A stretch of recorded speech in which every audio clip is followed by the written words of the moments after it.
Hello folks, and welcome back to another episode of Cloudtown. It is a fully functioning golem farm. Woohoo! It's, working very well. Quite well. I, have a bit of a stash here now. A full stack of this was over here from my mining.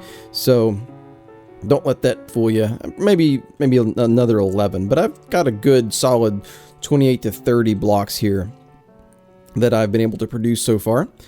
Not enough to decorate with. Especially since... Oh, we don't have any sound. End sound. So, that's why I turned it off. So, anyways, yeah, it's not enough to decorate with, but it's certainly enough to start our next major project.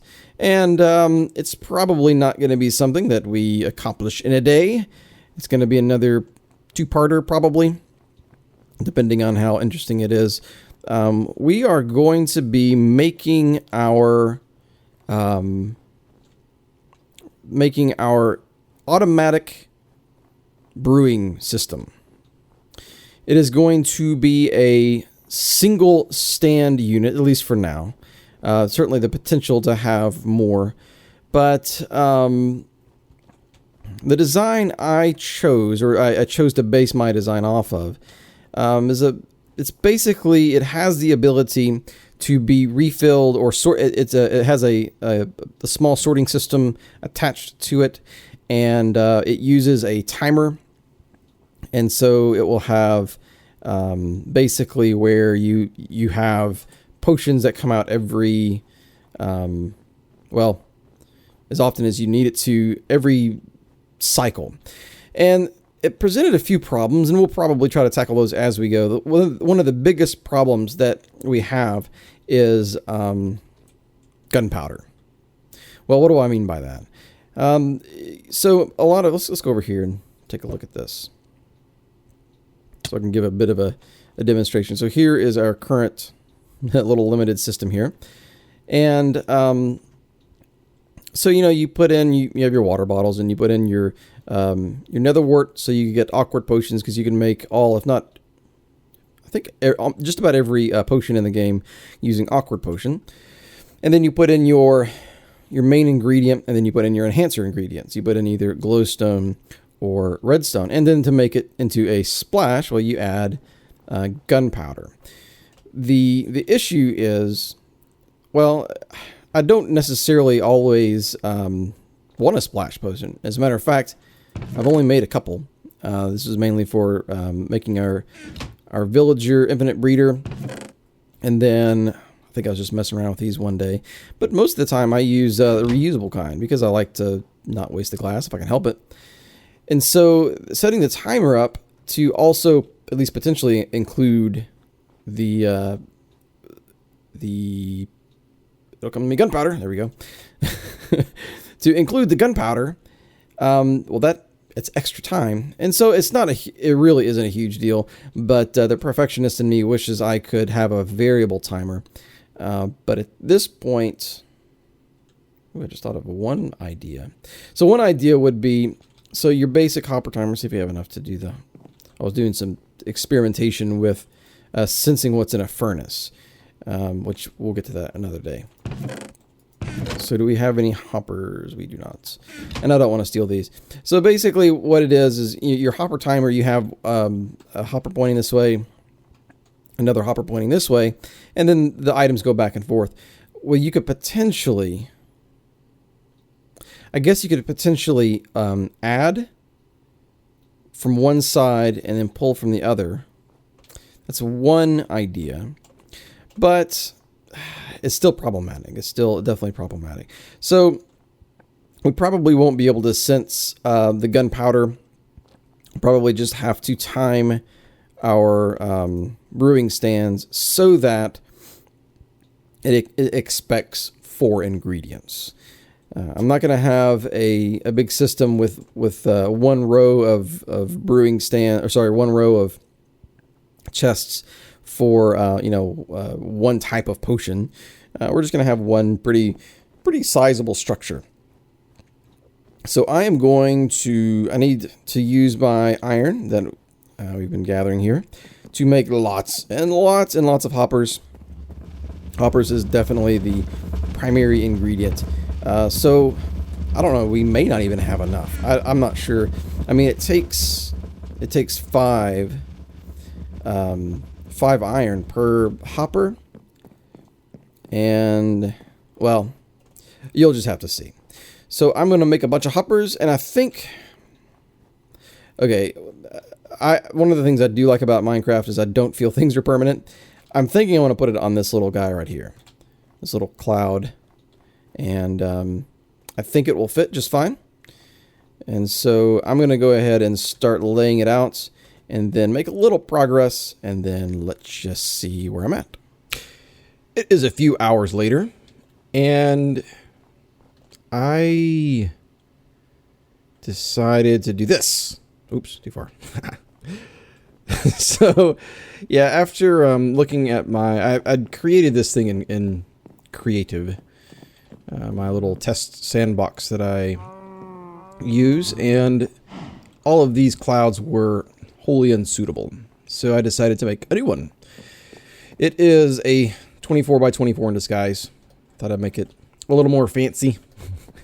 And yeah, so this is going to be the layout, at least for now. I don't actually, it may come in this direction just a little bit. The design, I believe, if I counted right, the way I have it right now, it's 16 wide and 11 deep. And this is more like 13 or 14 deep. Actually, maybe even more than that. Because, you know, you do need a suitable platform to stand on. And so, well, this is just for me to get in and out. But here is the idea. We are going to have a glowstone along the bottom. And what this is going to do is this is going to tell us what ingredients we currently have active. And then we are going to have, let's see, 4, 8, 12. 12 levers. Let's see, let's go ahead and do 12. And that will be more than 12. And 12. And this is going to be our selector panel. So we will select ingredients such as gunpowder, glowstone, redstone. And then we'll have, those are our enhancements. And then we're going to have things like sugar and the glycerin. I think I always pronounce that wrong. Melons. If we want to do something like spider eyes or gas tears or something along those lines. If we want to do something weakness-wise, we can put in a fermented spider eye, blaze powder, maybe. Let's see what else we have left. Oh, golden carrots and not enough levers. I must have miscounted something. Anyways, golden carrots, off the top of my head, I'm trying to think. Magma creams, and then, of course, nether wart. And down here, somewhere, say right about here, for example, we'll sit our single, I guess I go right here, we'll have our single brew stand right here. And there may be an on-off switch. And then we're probably, well, so one of the big issues that I have with this design, among the other one I already mentioned, is storage. So we might try to have, perhaps right over here, a staircase going in, dress up the room underneath, and then we can have sort of a massive storage area for potions. Now, potions, you can't use, at least not an automatic sorting system, because potions don't stack. And you need the stacking ability of the hoppers, there we go, to be able to have the ability to sort. One way that we could do it, and this may be something that we choose to do in the future, is the key ingredients, things such as sugar and gas tears and golden carrots. I think blaze powder, is that one of them? I don't remember. But hey, I do know one. Magma creams, fire resistant potions. when that lever is flipped, it could send a signal to in a sense, a manual sorting system that locks or only unlocks a single hopper, where we can have maybe rows of chests where the fire resist potions go. And then maybe we can have our staircase sort of decoratively winding into the cloud here. So, yeah, let me get to work on laying out. Let's see, I think we need another row of blocks here that I will put up, and we need to get our item frames going. And so that'll make a little more sense. And then I'm going to start with the redstone. And probably won't get to all of it today, like I said before, but we will certainly give it the old college try. All right, so here is some of the basics of the redstone. Now, if you don't know what I'm doing here, it may not be completely evident, so I will show you. Taking a redstone signal up is fairly straightforward. You know, you can just use alternating torches, something like this, you know, where you can alternate back and forth. How many torches would that do? Sweet. So you can do something like this, and you can carry the signal upward. You can also do this. Oops. You guys have probably seen lots of these types of... Okay, wait a minute. There we go. Lots of these types of things. You can carry the signal upward. Downward. That's a different story, especially when you're trying to do it in a compact manner. You can use... Well, you can use a spiral. That's oftentimes the easiest way. But another way you can do it is by powering a block and then going down to here. Now what this will do, this will actually power this block, which will send power to here. So this signal goes to here, powers this block, which powers this redstone, which powers this block, which powers this repeater, etc. So this goes here, just like this. And you can alternate this pattern, and that way you can have the same signal traveling downward. And that is an important aspect of what we are doing here. So yeah, you select, I want to have some gunpowder because I want splash, and I want it, I think that it makes it stronger. This is the time. And I want speed.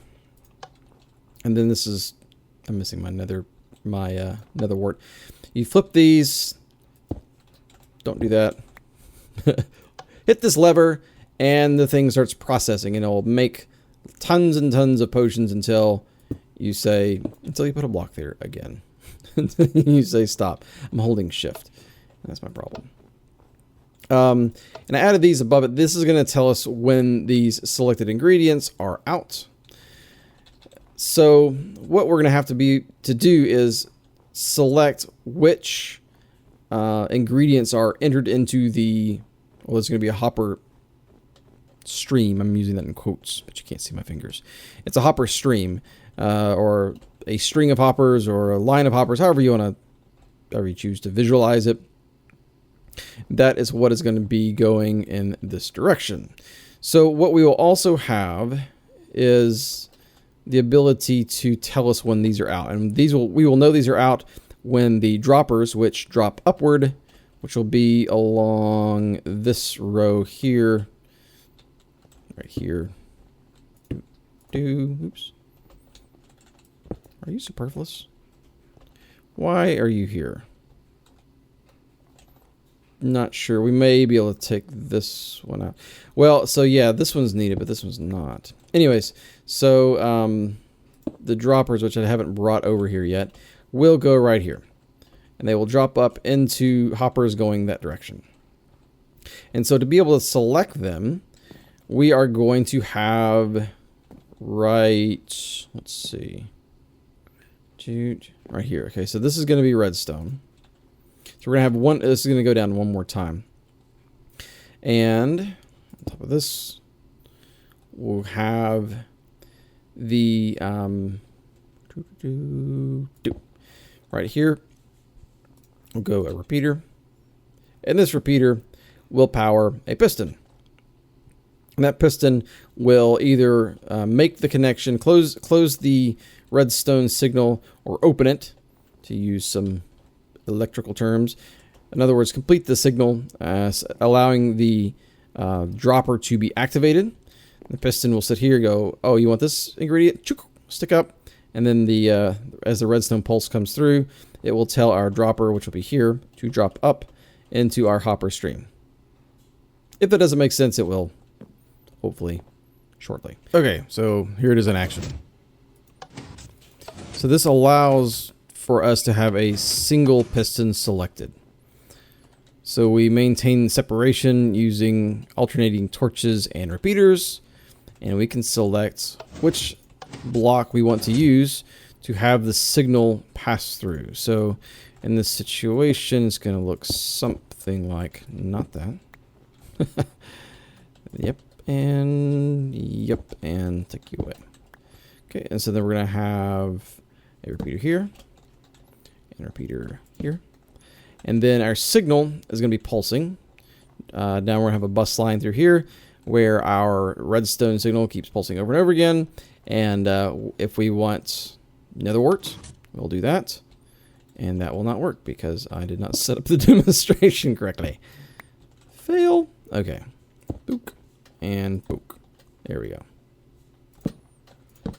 Okay, that makes more sense. You probably knew what I meant anyways. So the signal will be pulsing, it'll hit this, and then it will be able to pass through unharmed to our, let's see, yep, to this block here, which will then power our dropper. And the dropper will have hoppers running down the line this direction. It won't be pointing in, it'll be pointing like, of course it didn't fall, into my inventory. There we go. So yeah, it will look something like this going over to where our brewing stand will accept the ingredients. Pretty simple.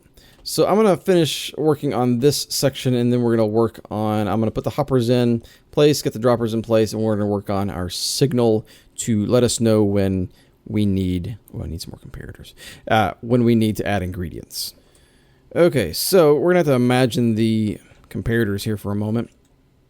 This is how our signal is going to be transferred to the light to tell us, hey, we need more stuff.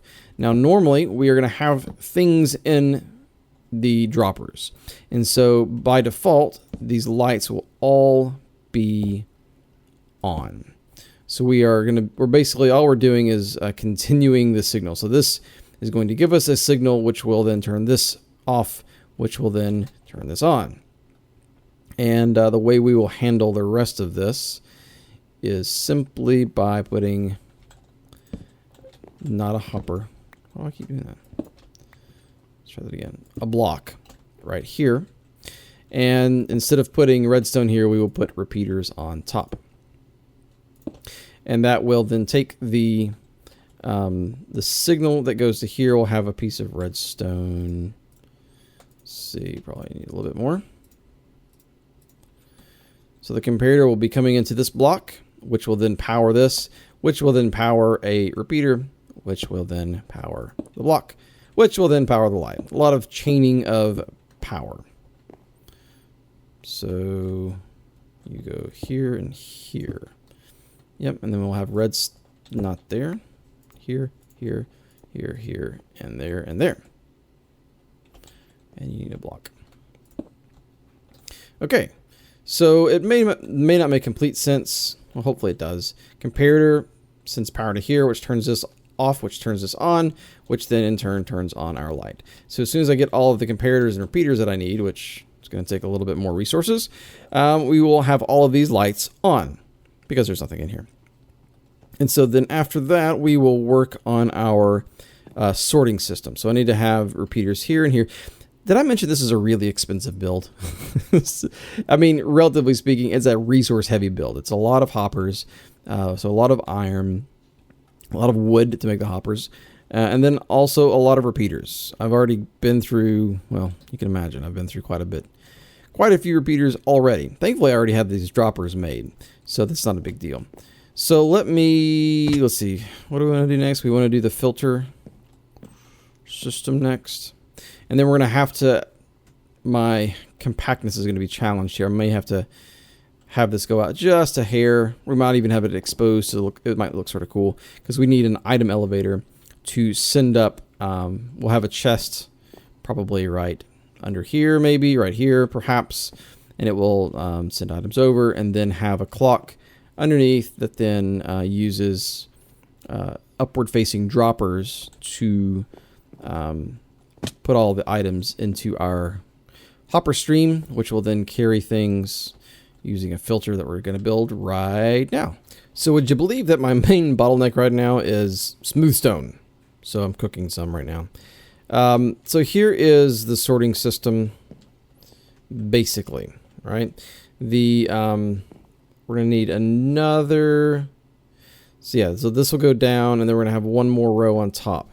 So it's the pretty standard hopper sorting system, except I had to add one more row of the hoppers to avoid locking these guys, which is important since this is the row where the ingredients follow to go into what will have our where we will have our brewing stand. Okay. So other than that, it is a fairly standard system. We will have the comparators here, and when it has 18 in it, it will, or when it gets more than 18 in it, it will actually unlock this guy right here, which will unlock all of this. Well, I think it just would affect these two. So it will then go in, and it'll probably have some little residue, you might say, of the items inside there, but that is really not a big deal. That is really to be expected. So yeah, it's all pretty integrated. Let's go down the line here. Okay, and here is our bus line that will have our pulse that will tell us when to, we'll have a single pulse, which will carry through this block here to our piston if it is raised or not. And if it is raised, if that is something we're selecting, it will then carry on to this block, which will then power our dropper, which will send the items on down. Pretty straightforward. The difficulty of this design was not necessarily getting all of the components. The components are pretty straightforward. They're pretty standard. There's lots of tutorials out there on how to do this. The difficult part for me was getting it all so it didn't conflict with each other and give the wrong signal to the wrong thing, and making sure that we got the information we needed to in their correct position, and not like, for example, if you power a block, one of these blocks directly with a repeater, it will actually light up all three, because this then acts as a this block is considered to be powered, which then powers these other two. So you have to make sure you have indirect power of these guys, otherwise you're going to have bleed over and it's not going to communicate to you what you want it to communicate.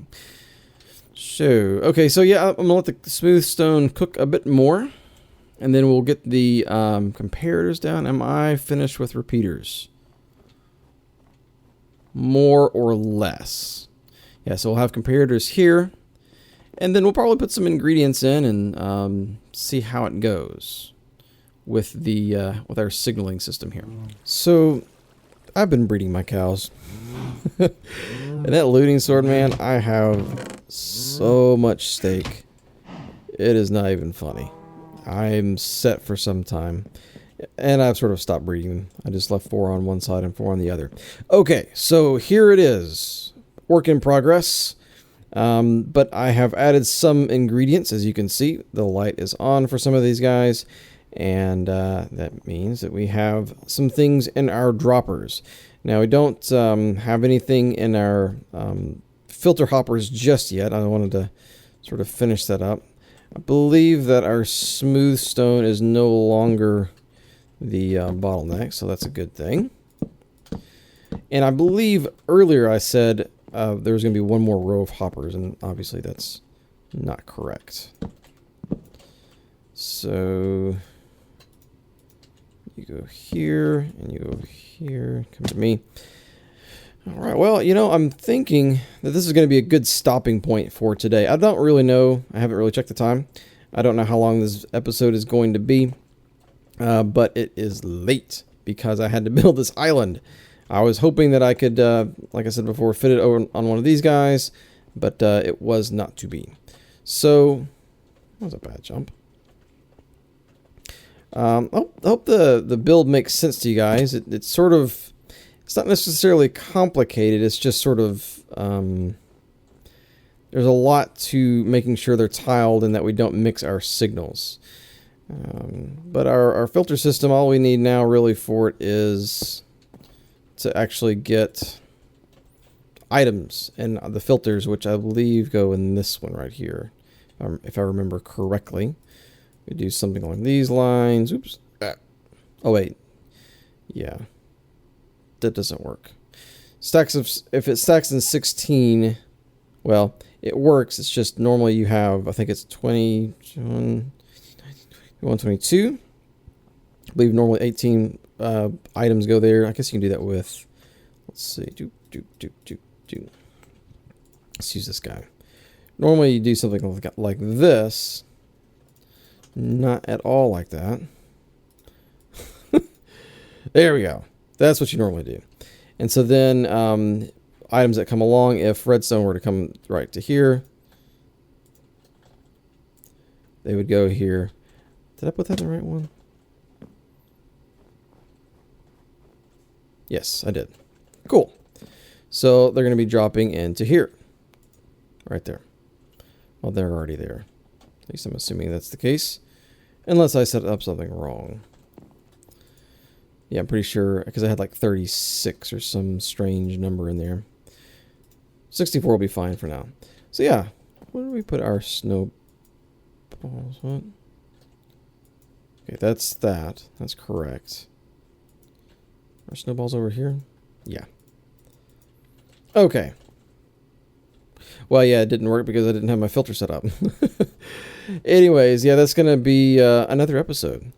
I hope you guys enjoyed this. I hope it made sense. If it doesn't, if you want me to do some more explaining or even a little quick tutorial, like I said, a lot of this stuff has been covered in other types of tutorials. What I did is really just combine a number of different concepts in wiring and filtering and poppering and droppering, all those things put together to make a relatively compact brewing station that will brew whatever you choose for it to brew. Now, I guess a side note, I thought about doing this as a per, it'll come to me, potion. So instead of putting, sugar here, we could put just a speed potion there, and this, you could put an awkward potion if you wanted to, I guess. And then just have these as sort of their own separate little guys.